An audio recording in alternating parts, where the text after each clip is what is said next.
আচ্ছা, নমস্কার। আপনার নাম? আমার নাম সমরেশ দাস। আচ্ছা, আপনি কোথা থেকে এসেছেন? আমি খেজুরি থেকে এসেছি, পূর্ব মেদিনীপুর। আচ্ছা, রত্নকুবেরে আজকে কি রত্ন নিলেন?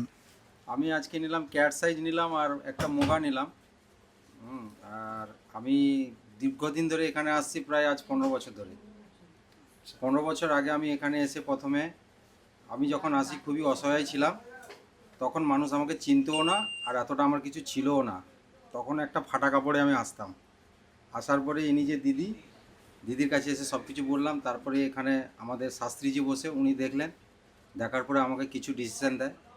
তো একসঙ্গে তো পয়সা তো জোগাড় করতে পারিনি, কিছু কিছু করে জোগাড় করে একটা করে যেটা এটা লাগবে নিয়েছি।